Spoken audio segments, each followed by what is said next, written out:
You're listening to the Diplomats podcast on Asian geopolitics. As always, I'm your host, Ankit Panda, joining you from New York City. Today, I'm delighted to be joined by Jim Schoaf, a senior fellow in the Asia program at the Carnegie Endowment for International Peace and an expert on U.S.-Japan relations and Northeast Asian security. Jim, thank you so much for joining me. Thank you for having me. Absolutely, it's my pleasure. We have some news that's really in your wheelhouse to discuss today, so I'm glad that you can be here. So for listeners, what I'm referring to is a significant decision taken by the Japanese government, really in the past couple weeks, but confirmed by Japanese Defense Minister in public Taro Kono on Thursday.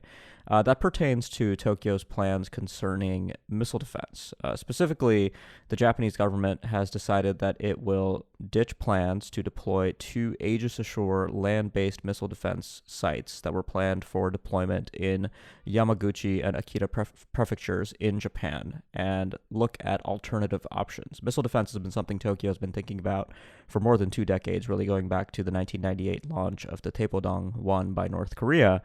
And in 2017, a particularly notable year for North Korean qualitative advancements in missile capabilities, Tokyo took a decision to move ahead with Aegis Ashore, which is deployed in Europe currently as part of the United States missile defense approach to the European context. But Jim, I'm hoping you can shed a little bit of light for our listeners on the significance of this decision, where the Japanese government might be coming from, and what happens next. So the question I'd like to really begin with is, first of all, what are we talking about here? What is Aegis Ashore, and what threats is it designed to protect against? Well, as you mentioned, Japan really emphasizes missile defense because they have a constitution that limits what they can do on the offensive side. And they are in a neighborhood, particularly with North Korea, that's been improving its missile attack capabilities combined with nuclear weapons, which really raises the stakes. And so Japan has invested for years in Aegis destroyers or ships that have this radar system and missiles that can intercept North Korean missiles. And it's installed these Patriot batteries, these kind of point missile defense batteries in certain spots around Tokyo that can deal with missiles that are getting closer to Japan. But they really wanted something that could reach out much farther up into outside the atmosphere and try to hit missiles while they're moving more slowly and farther away. And so they're really aimed at this North Korean missile threat. And particularly worried about nuclear weapons, but they could be potentially useful in some kind of dust up with China at least. At least China thinks that the radars and the missiles could potentially defend against some of their offenses. But I think it's primarily North Korea. Yeah, and there's also I want to get to this a little bit later, but the geopolitics are quite interesting, not only with China, but also with Russia. Russia, of course, had expressed concerns about Aegis Ashore in the European theater, citing the system as one of the reasons it perceived the United States to be in violation of some arms control obligations, including the now defunct INF Treaty. But also, the Japanese government has been pursuing the resolution of the Northern Territories dispute with Russia, and this could potentially have some bearing on that. So I'd love to get your thoughts on that later. But talking a little bit more about the technical nature of this system. So the rationale that's been provided by Taro Kono was that in the course of conducting environmental assessments, the Japanese government came to the realization, or not really a realization, something that's baked into the way these kinds of interceptor missiles work, something like the Standard Missile 3 Block 2A, which is one of the more sophisticated interceptors that the U.S. and Japan have been co-developing for a number of years now. And one of the problems is that when you launch these interceptor missiles, the stages of the missile separate, and they have a chance to fall over inhabited areas of Japan. So that creates some problems. I find that a little bit of an interesting rationale because presumably when you're designing public policy and you're trying to limit damage in a conflict, you're going to be shooting these at nuclear-tipped North Korean missiles. So if in the course of taking out a nuclear-tipped missile, you have the possibility of a spent stage, a fairly small stage compared to the damage that a nuclear device would do, fall in an inhabited area, that seems like a tolerable risk. But apparently the Japanese government decided against that. So what's happening here? Is the technical rationale Does that tell us the entire story of why the Aegis Ashore decision was scrapped, at least in the technical sense, or is there something else going on here that might be more explanatory, perhaps domestic politics? Yeah, you put your finger right on the crux of the issue that the American side has a difficult time understanding because their argument would be you can't get a missile up into beyond the atmosphere without a booster. It's going to fall. They'll do everything they can to have it fall in a particular drop zone that is safe, and we're working on various ways to improve that performance, but they can't issue a blanket guarantee. Um, and exactly to that point, that wouldn't you rather have a little bit of a booster fall on a residential area than an actual North Korean missile? But Japan is quirky that way. As we've seen with the relocation of the Marines down in Okinawa and other types of programs and projects over the years, Japan does not like risk. The politicians and their engagement with the public is not as sophisticated in the context of understanding by the public of what it takes to militarily defend your country. And so the Americans always complain that the Japanese politicians are too timid or not willing to step up and make the hard decisions and kind of push these issues through. So when they were doing some of the early surveys of the sites in Japan, they told people, don't worry, there's no chance that the booster pieces will fall on your towns. And it turned out that was not true. And so there was blowback from that. They mistakenly did some mistakes in the surveys and the site selection. And when that came out, that further undermined confidence in the Ministry of Defense's ability to do this. So they already had a bunch of kind of strikes against them. And I think they were hoping I think the Japan side was hoping that the Americans and the contractors would be able to kind of figure this out and get it down to a virtually zero chance of booster drop. And that wasn't going to happen without a lot more time and a lot more money. And so to get to your point about, what's going on, the fact that Kono Taro is the defense minister is critical in all of this because of his personality. He was kind of the efficiency minister and early in an earlier stint and very focused on cost cutting. At an event we did in Japan a while back, he was kind of joking about how much toilet paper he could buy for the cost of one F-35. Was it really worth buying all these different expensive things when he's got a ministry to run and there's a lot of other things that are important too. So he's a unique personality to say enough is enough on this. It's 2.5 years. We're not getting any closer to implementing this. It's going to cost more. I don't want to do this anymore. And it was a very impulsive decision as far as we can tell. Now, the reason why others accepted this decision, I think, is because everybody else has a slightly different angle of how they might spin this decision. So some people who want to push a strike capability see this as an opportunity. Others who maybe prefer the THAAD missile defense option will push that. Others who maybe think this could undermine Kono's political career or that it might blow back on him, maybe want to feel like they're setting a trap for him to take the fall later when this doesn't really work out because there are no other easy options. There's I think a wide range of motivations going on right now. Yeah, no, I thought you did a great job of just laying out some of the things that I wanted to get to. So the decision, I think, opens up a few possibilities for Japan in terms of how it thinks about defensive strategies against North Korea. Missile defense is part of the picture, but after 2017 and 2018, when Japan passed its new National Defense Program guidelines, a lot of observers were quite surprised and interested to see that Tokyo had made a lot of difficult decisions in that document, specifically on the acquisition of standoff conventional precision capabilities, including systems like the Joint Air-to-Surface Standoff Missile, JASSM, and JASSM Extended Range, the Long-Range Anti-Ship Missile, an anti-ship variant of JASSM, an American cruise missile, the Norwegian-made Joint Strike Missile, the JSM, plans to indigenously develop hypersonic capabilities, plans to convert the Izumo class of helicopter destroyers to formally carry F-35Bs. A lot of this can play into a strategy that also involves missile defense. But as you just said, Tokyo may find itself relying more on strike. And of course, I think that not only has implications for North Korea, but also if you're China and Russia and you begin to see Japan making all these investments in strike capabilities, that begins to factor a little bit into how you think about your relationship with Tokyo as well. So I know it's still really early and the Japanese government hasn't really given us a straight answer on what happens next, but how do you see this factoring into potentially the next National Defense Program guidelines in Japan if those are to be updated, or Tokyo's ongoing plans to incorporate these kinds of strike capabilities into its arsenal?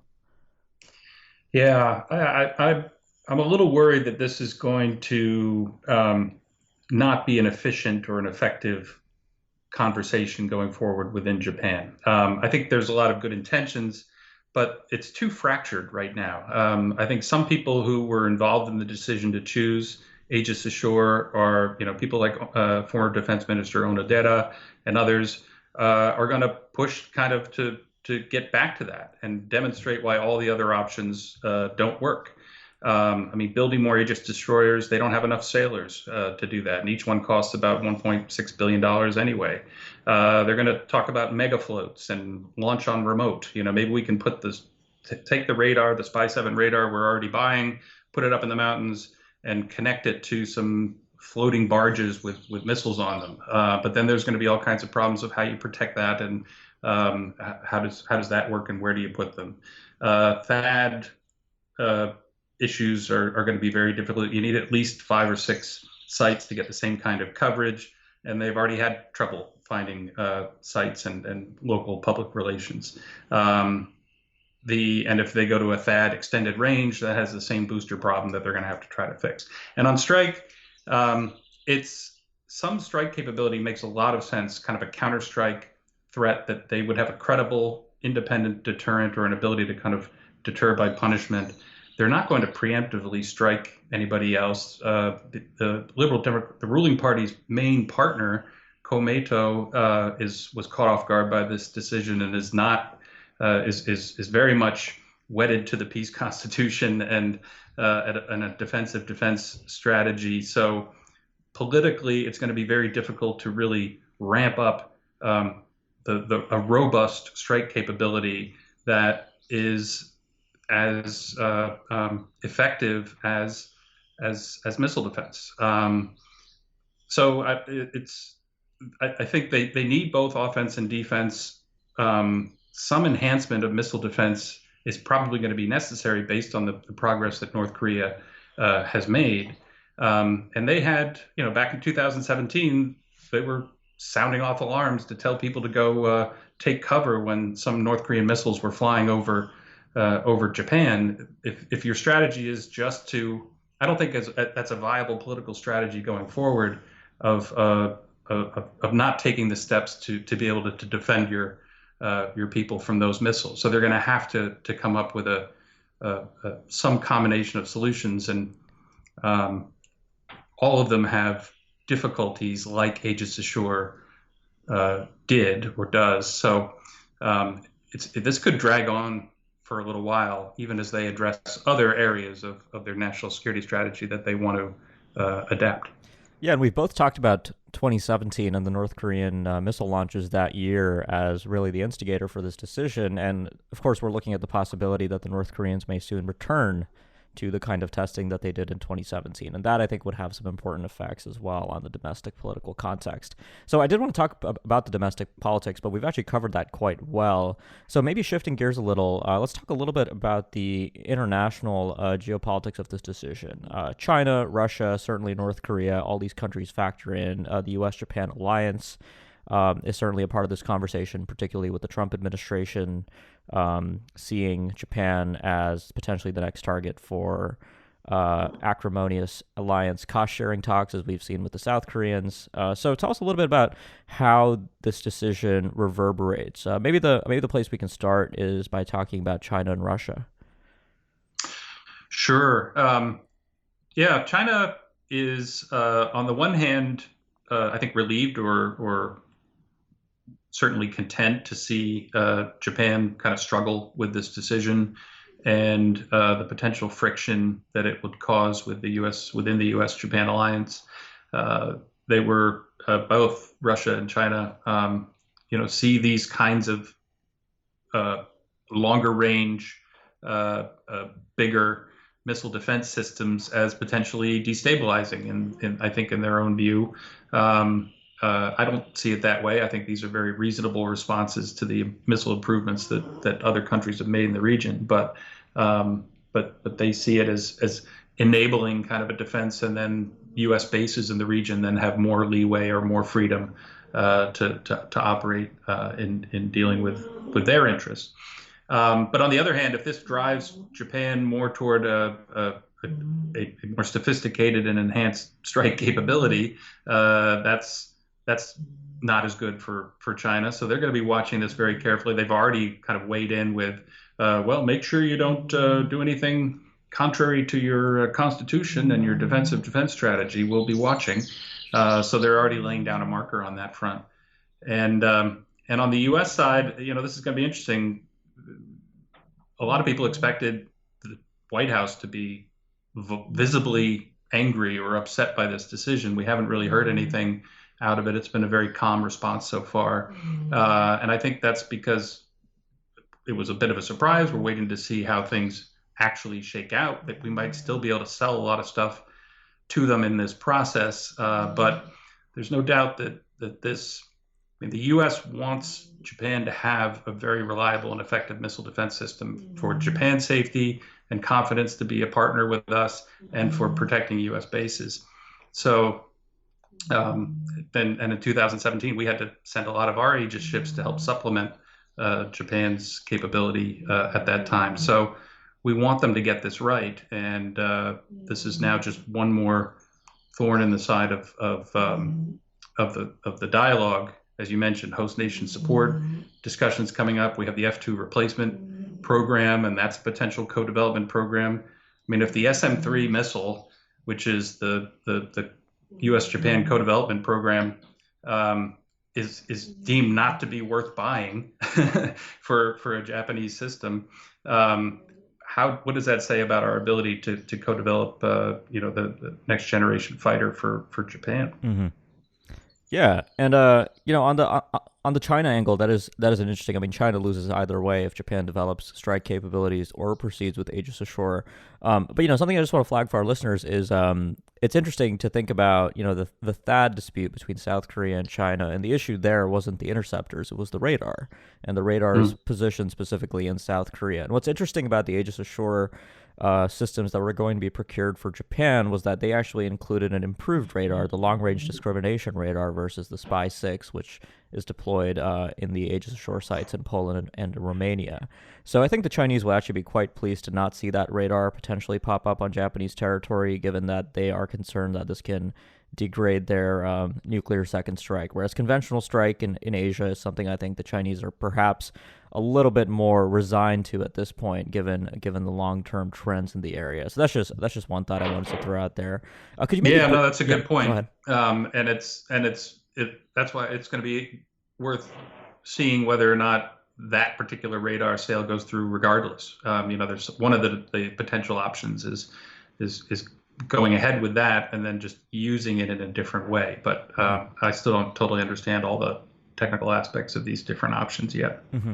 I was wondering if I could get you to say something briefly about the Russia angle here, because I think that's also certainly been a component of the Aegis Ashore discussion in Japan.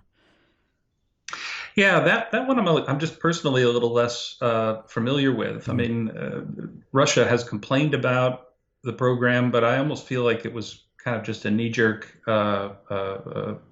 habit reaction and a point of leverage that they felt they had in the overall bilateral dialogue. Because I don't think Russian missiles per se are a big factor in any kind of strategy they have vis-a-vis Japan or even U.S. bases in Japan. But I think they just simply benefit from this idea of friction and the cost challenges that Japan comes under. That I mean, North Korea is essentially forcing Japan to divert billions of dollars into a direction that is less threatening in many ways, I think, to Russia. But I don't know what do you think about the Russian perspective on this? Yeah, I mean, so the Russians, the way they've talked about Aegis Ashore in the context of the European installations, is that they worry that the Mark 41 vertical launch systems, which three arrays of which are on each Aegis Ashore installation with 24 missile cells, they see those as potentially capable of hosting offensive capabilities. And it becomes a little bit more complicated because after the United States withdrew from the INF Treaty, one of the first things we did was in August 2019, we launched a conventional Tomahawk missile from a Mark 41 vertical launch system, which the Russians kind of pointed to and went, aha, we told you so, because that's what they were alleging the United States was doing before the U.S. left the INF Treaty, which there's no evidence to support that was ever the case. And there's actually significant differences in the software required to operate those kinds of systems. But they made that argument in the context of Japan as well, that these sites in Akita and Yamaguchi could somehow be used by the United States or Japan to host offensive capabilities, which is, I think, quite ridiculous on the face for the reasons you talked about with Japan's overall defense strategy and the fact that just Japan doesn't have the Tomahawk, right? But, I mean, this has been a talking point for a while. I remember in 2017, when I was at the Shangri-La Dialogue, the Russian deputy defense minister was talking about THAAD, and his position on THAAD was that Russia opposed it, for the flip reason from China, not the radar, but the actual interceptors, because he made the argument then that the THAAD interceptors in Korea could be used offensively. So the Russians have a little bit of a different take on this from a technical perspective, but I think they'll certainly be pleased. And I know that the Abe government's been sort of set on this idea of talking to Putin no matter what about the Northern Territories, and that might be facilitated again by this decision. Of course, I think Japan's not going to get anywhere with the Russians on that, but that's a separate discussion. Yeah, no, that's interesting. I totally agree with you there, and this is probably only going to demonstrate, I would think, to the Americans how difficult it would be to kind of pressure or get Japan to host U.S. Intermediate range missiles, and some around their territory. I mean, if they can't get missile defense that is co-developed with Japan, bought by Japan, deployed in a Yamaguchi prefecture where the prime minister's from originally, then how are they going to get U.S. missiles targeted at countries far away hosted there? Yeah, no, and Jim, that's actually something I'd love to have you back on the podcast to talk about perhaps at another time. But unfortunately, we are out of time for now. But thanks a lot for joining me for this fascinating discussion and for sharing your insights on U.S.-Japan relations. Well, thank you very much. I really appreciate it. It was a lot of fun. For listeners, if you've been a subscriber to the podcast but you haven't yet left us a review, we'd really appreciate if you could do that. It really helps get the word out about the show. And if you haven't yet subscribed, please do so. We'd love for you to keep up with future coverage on this podcast. Finally, before we close, a quick note from our sponsor. This episode of the Asia Geopolitics Podcast is brought to you by Diplomat Risk Intelligence, or DRI. DRI is the consulting and analysis division of The Diplomat, the Asia-Pacific's leading current affairs magazine. Since its launch in 2002, The Diplomat has been dedicated to quality analysis and commentary on events and trends in Asia and around the world, and is now one of the most respected publications covering the region. DRI inherits this approach and offers clients in the private, public, and nonprofit sectors worldwide access to an exclusive network of subject matter experts and analysts. Whatever your needs in the wider Asia-Pacific region, DRI can offer the knowledge and expertise necessary to anticipate and manage geopolitical and geoeconomic risks. For more information, please visit dri.thediplomat.com. Thanks a lot for listening, and we'll be back soon with more.